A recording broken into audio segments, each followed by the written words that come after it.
Halo rekan-rekan semua, selamat datang di channel My Digital Thoughts.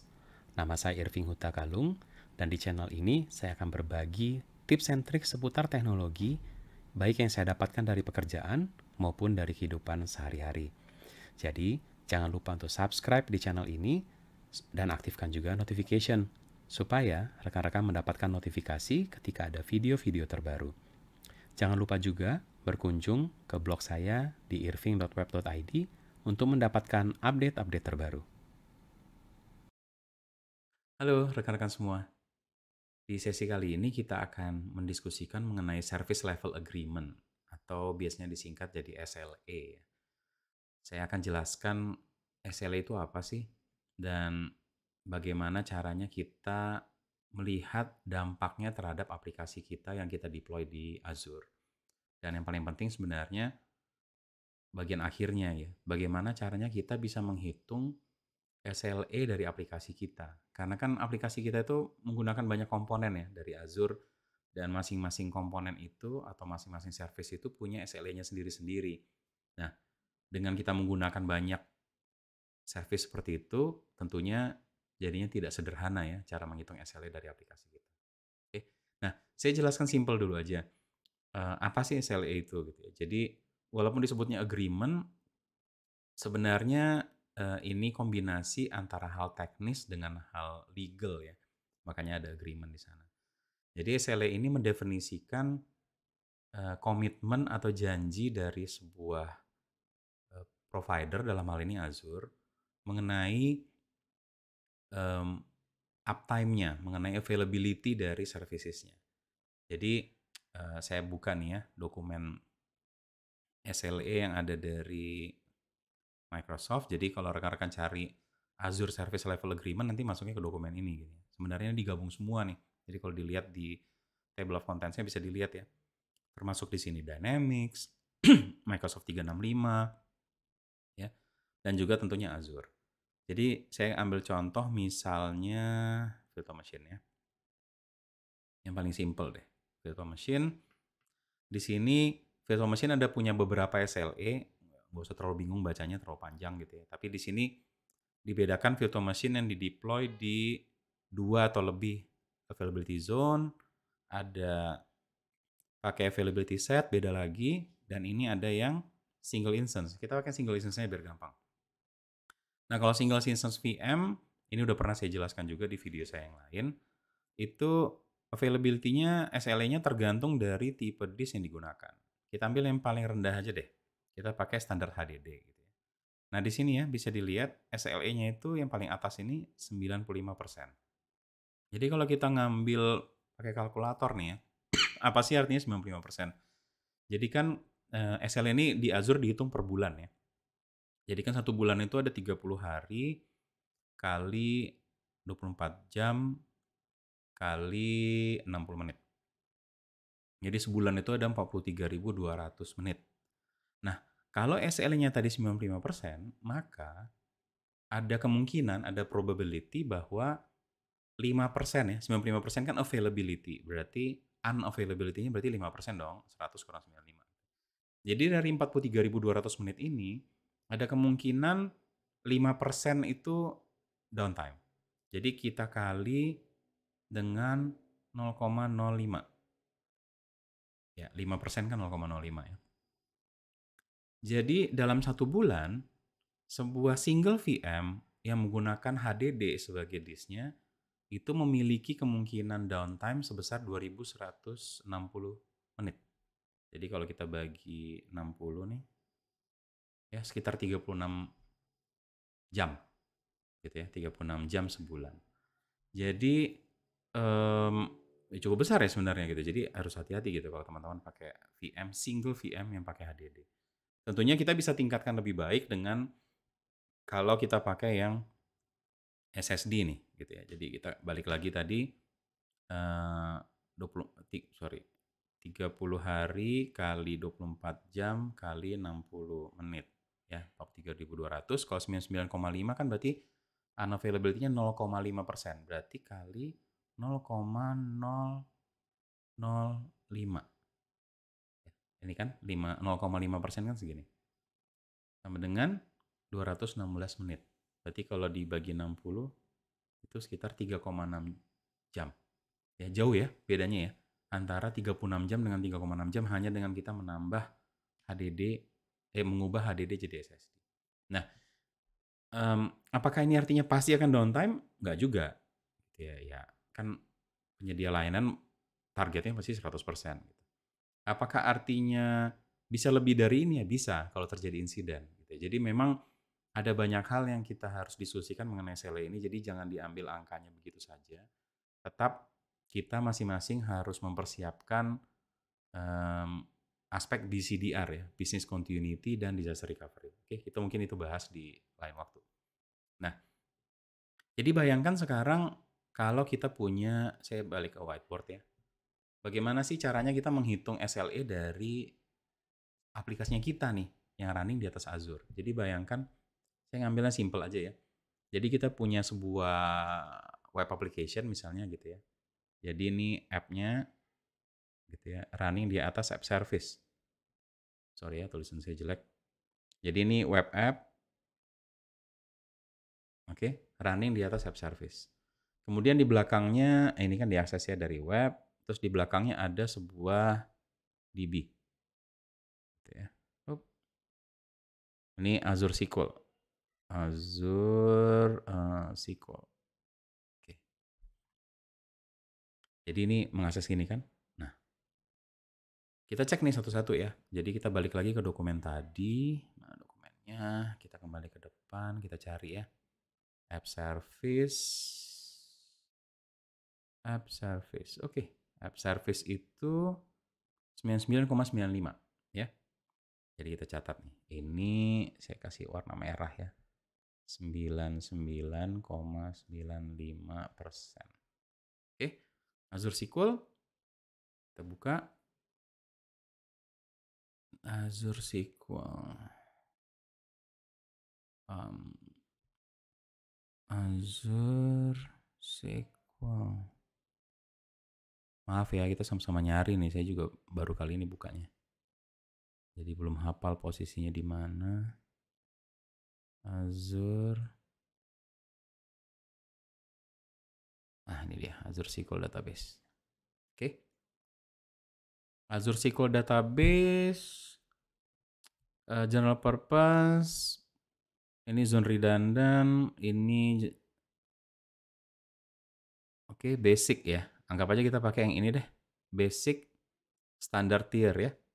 Oke. 99,99. Wow, mantap kan? Jadi ingat, kalaupun ada sebuah service yang kita pakai, tergantung lagi nih ya, jenisnya yang mana gitu. General purpose, business critical, ada zone redundant gitu ya, macam-macam. Jadi kalau kita pakai yang basic nih atau standar, 99,99 ya. Kita catat nih, 99,99%. Nah, saya sering ketemu customer yang kalau melihat diagram seperti ini langsung berasumsi bahwa diambil yang paling kecil. Wah, berarti SLA-nya 99,95% dong Pak Irving. Karena kan kita ambil yang paling kecil aja gitu, siap service kan 99,95 gitu. Salah, bukan gitu caranya. Karena ingat bahwa SLA ini kan sebenarnya angkanya makanya bentuknya persen ya, itu probability gitu. Probability kalau angkanya seperti ini berarti ini probability of availability. Jadi app service itu punya kemungkinan 99,95% untuk available, artinya 0,05% kemungkinan unavailable gitu. Nah, kalau rekan-rekan tahu matematika, kalau kita ngomong probability maka ini harus dikali nih, karena kalau salah satu mati kan mati mati semua dong. Kalau app service-nya aja yang hidup, nggak ada database juga mati kan sebenarnya. Kalau database-nya hidup, tapi app service-nya nggak hidup juga mati. Jadi kalau salah satu dari kedua komponen ini mati, maka sistemnya mati. Jadi SLA dari keseluruhan sistem ini itu adalah sebesar 99,95% kali 99,99%. Gini kita cara ngitung. Oke. Jadi kalau kita ambil kalkulator, jadi 0,9995 kali 0,9999. Ya. Jadi SLE-nya sebesar 99,94%. Ya, udah benar ya? 99,94%. Perhatikan bahwa dia jadi lebih kecil dibandingkan yang paling kecil. Iyalah, karena kan di belakang juga nggak 100%. Jadi SLE dari sistem kita ini sekarang 99,94%. Nah, mungkin akan ada yang bilang kan bahwa, loh, nggak cukup nih Pak Irving misalnya gitu ya. Komitmen kita ke customer, ke user itu adalah 99,95. Nggak nyampe nih 0,01 gitu kan. Jadi apa yang bisa kita lakukan? Ada banyak gitu. Intinya kan kenapa dia bisa 99,94 karena komponen masing-masing itu 99,95 sama 99,99. Jadi kita bisa menambahkan SLE dari masing-masing komponen. Kalau web service kan tadi kita lihat nggak ada pilihan ya. Memang pilihannya cuma 99,95. Tapi si Azure SQL tadi kan bisa pakai yang business critical contohnya gitu. Atau yang general purpose tapi zone redundant. Dia naik jadi 99, berapa tadi? Coba kita lihat. Nih ya. Dari 99,99 jadi 99,995. Lumayan kan? Gitu. Jadi bisa saja kita mencapainya seperti itu. Jadi kalau saya kasih contoh, misalnya nih ya, saya kasih warna hijau deh di sini biar beda. Misalnya kita pakai yang 99,995 ya di sini. Jadi yang zone redundant gitu ya. Berarti SLE-nya sekarang berubah menjadi 99,95% kali 99,995%. Oke, kalau kita buka lagi kalkulator, aduh saya tutup kalkulator. 0,9995 kali 0,99995. Keren. Jadi 99,9 berapa sih tadi? 99,945 tetap kurang ternyata. Cuma naik 0,05 ya. Jadi nggak cukup tetap. Oke. Ada kasus yang dinaikkan seperti itu udah cukup, ya udah nggak apa-apa. Tapi dalam hal ini dia tetap nggak cukup.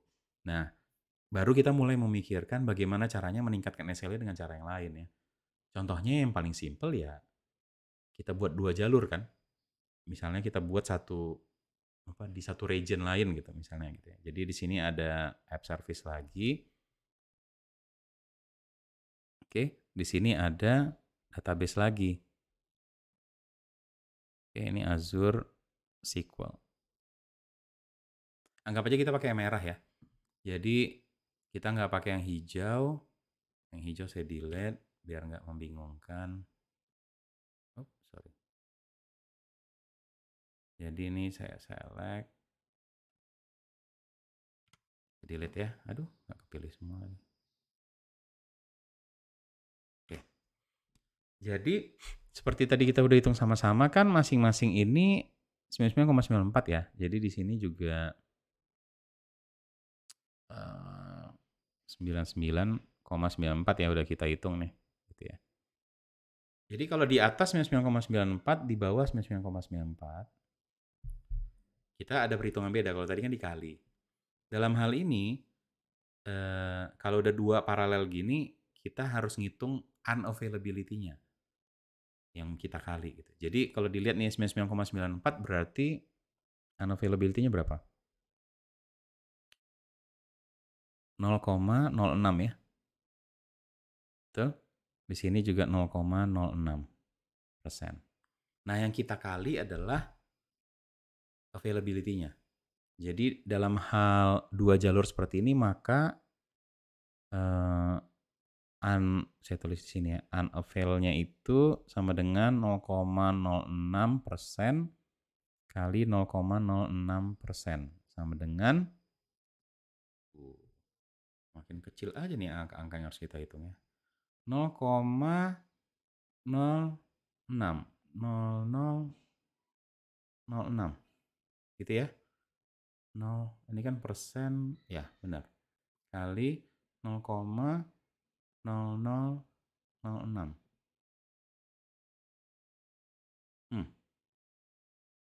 Saya salah ya? Coba ya. 06 bagi 100. Iya benar, 0,006. Jadi 0,00. Susah ya kalau udah persentase kecil-kecil gini. 0,06 bagi 100 ya. Gini ya, saya tambah ini aja deh, M plus. Oke. Jadi kalau 0,006 kali 0,006. 0006 ya. Jadi 0,00 ini. Jadi kalau kita kali 100 gini ya. Jadinya 0, 0,000036%. Kecil sekali. Gitu. Berarti availability-nya, SLA-nya, saya ganti jadi merah lagi. SLA dari sistem ini jadinya 100 dikurang itu. Gitu ya, 100% dikurang ini. Jadi kalau kita kurang 100, ya 99, nah mantap kan jadinya kan 99,9999. 99,99999%. Kita abaikan lah yang angka di belakang. Itu tinggi banget. Apa berhenti di sini? Oh salah. Jangan lupa bahwa kita nggak bisa kan punya setup seperti ini. Di depan harus ada sesuatu dong. Ya kan? Kemungkinan besar kan kita pasang traffic manager di sini atau front door deh, front door. Pasang front door dong di depan untuk bisa membagi jadi gini. Benar ya? Nah, front door kan punya SLA-nya lagi, teman-teman. Jadi kita nggak boleh lupa tuh. Search aja kali ya. Search front door. Mana dia? Ini dia. Azure front door dan Azure front door classic. Oke. Jadi kalau kita tutup nih, ya, front door classic 99,99%. Jadi di sini itu dia 99,99%. Nah, ini harus kita kali nih 2. Saya gambar ya, biar kasih warna beda deh, biru. Sorry ya, jadi agak membingungkan nggak ini penjelasannya. Ini harus kita kali dengan ini, karena kan yang ini kan yang bagian ini 99,9999% ini kan mewakili semua application yang di belakang ya. Sementara ini kan mewakili di depan. Jadi ini kita kali dengan ini. Oke. Jadinya SLA-nya adalah, langsung aja ya saya kali ya. Kita pakai pembulatan tadi 0,999999 kali 0,9999. Perhatikan ya, jadinya jumlah 9-nya beda. Jadinya SLA-nya adalah 99,98. 99,98. Dapat. Memenuhilah tadi janjinya tim aplikasi, tim IT itu ke manajemen bahwa user akan dapat SLA minimal 99,95. Jadi harus dilihat ya. Mungkin kelihatannya kompleks dan percayalah ini akan makin kompleks ketika makin banyak lagi komponen yang masuk. Jadi memang mungkin lebih gampang nggak pakai diagram gini ya, tapi kita pakai Excel gitu ya. Jadi kita buat diagramnya, arsitekturnya, layernya seperti apa, terus kita hitung pelan-pelan gitu. Karena hanya dengan cara seperti inilah kita bisa jadi menentukan SLA dari aplikasi kita. Dan kalau mau kita hitung nih 99,98 itu berapa banyak sih downtime-nya gitu ya? Sebulan kan balik lagi ya tadi ya. 30 hari kali 24 kali 24 jam kali 60 menit kali 0,002.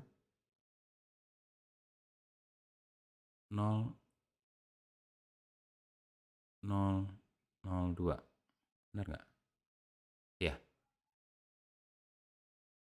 Jadi 8,64 menit per bulan. Not bad ya. Not bad. Jadi yang tadinya kita di sini di atas bisa 99,94% doang gitu ya availability-nya, dengan penambahan satu jalur lagi dan kita pasang front door di depan, kita jadi mendapatkan SLA 99,98. Is it worth it? Nambah dari 0,04% jadi nambah 0,04% doang gitu ya. Tapi kan bisa dilihat ya cost-nya nambah lumayan nih. Double lebih malah karena ada front door lagi. Nah, itulah yang rekan-rekan harus bicarakan dengan manajemen. Dengan penambahan SLA sekian, Pak, Bu, maka eh, kita downtime-nya berkurang dari sekian jadi sekian. Tapi cost kita bertambah dari sekian ke sekian. Nah, itu adalah business justification. Hal seperti inilah nanti yang harus dibicarakan sebagai bagian dari business continuity and disaster recovery planning. Ada lagi pembicaraan soal RTO, RPO gitu ya. Jadi mungkin saya akan bahas di sesi saya yang lain, karena sesi kali ini saya ingin fokus hanya ke masalah service level agreement. Moga-moga nanti rekan-rekan dengan melihat video ini dan video-video selanjutnya yang berhubungan dengan BCDR, maka rekan-rekan bisa mendapatkan gambaran yang lebih utuh gitu ya. Apa saja sih yang harus disiapkan supaya aplikasi saya atau perusahaan saya siap untuk menghadapi insiden atau disaster atau apapun itu. Oke, semoga video kali ini membantu. Terima kasih. Terima kasih karena sudah bergabung di channel My Digital Thoughts. Jangan lupa untuk subscribe di channel ini dan aktifkan juga notification supaya rekan-rekan mendapatkan notifikasi ketika ada video-video terbaru. Jangan lupa juga untuk berkunjung ke blog saya di irving.web.id. Terima kasih.